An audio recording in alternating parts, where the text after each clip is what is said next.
Shalom, damai di hatiku.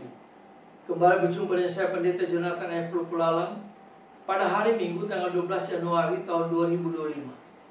Mari kita minta pertolongan Roh Kudus untuk pemberitaan firman Allah. Mari berdoa. Tuhan Yesus, kami mau membacakan firman-Mu dan menyampaikan firman-Mu. Urapilah hamba-Mu dan kuasa Roh Kudus-Mu, dan beri penerangan kepada para pendengar yang akan mendengarkan firman Tuhan ini. Berfirmanlah, kami sudah siap untuk dengar firman. Dalam nama Yesus, Juru Selamat kami berdoa. Amin. Mari kita baca firman Tuhan yang diambil dari Yeremia pasal 29 ayat yang ke-10 dan ayat yang ke-11. Firman Tuhan berkata begini. Sebab beginilah firman Tuhan, apabila telah genap 70 tahun bagi Babel, barulah aku memperhatikan kamu. Aku akan menepati janjiku itu kepadamu dengan mengembalikan kamu ke tempat ini. Sebab aku ini mengetahui rancangan-rancangan apa yang ada padaku mengenai kamu.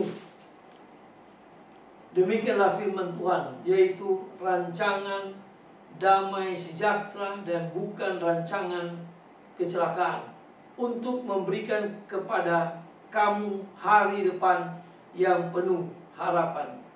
Demikianlah firman Tuhan yang berbahagia kita mendengar melakukan kebenaran firman Tuhan. Haleluya.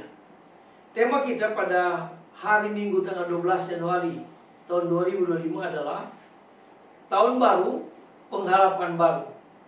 Nah, jemaat yang saya kasih dalam Tuhan Kristus, saat ini juga kita mengarahkan hati dan pikiran kita ke depan. Bukan lagi melihat ke belakang, tapi mengarahkan ke depan. Karena kita sudah memasuki di tahun 2025. Nah, menyongsong fajar dan hari baru yang menawarkan begitu banyak harapan dan tantangan. Jadi di tahun 2025 ini ada banyak harapan, tetapi ada banyak tantangan juga yang harus kita hadapi. Kita satukan tekad untuk membangun hari esok di tahun yang baru dengan penuh semangat dan dengan penuh kebersamaan. Nah, saudara-saudara yang saya kasih dalam Yesus Kristus, melalui firman-Nya Allah mewujud nyatakan rencananya dalam penciptaan, pemeliharaan, dan penebusan. Artinya, firman yang merupakan perwujudan kehadiran Allah sendiri memiliki wibawa dan kuasa yang luar biasa. Tuhan Yesus Kristus yang telah kita peringati tahun yang lalu tentang kelahirannya adalah Allah yang menciptakan langit dan bumi ini. Dalam Kristus ada hidup. Karena Kristus, dia lahir, dia mati, dan dia hidup. Karena itu, kita dipanggil untuk hadir dan mewartakan keselamatan yang bermuara pada kesadaran terhadap dosa dan pengakuannya akan kebenaran Injil Tuhan Yesus Kristus.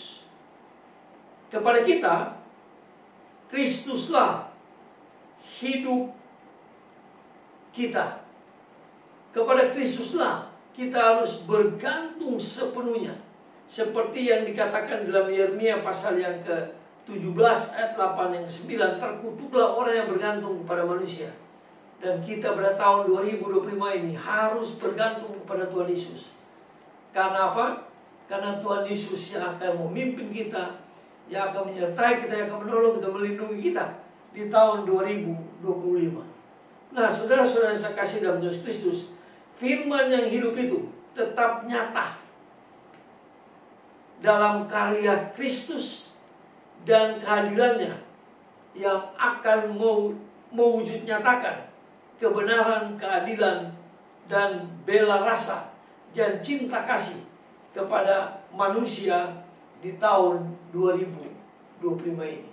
Itulah sebabnya jangan kita khawatir tentang tahun 2025 ini. Sebab Kristus mengatakan kesusahan sehari cukuplah untuk sehari. Itulah sebabnya kita harus bergantung sepenuhnya kepada Kristus.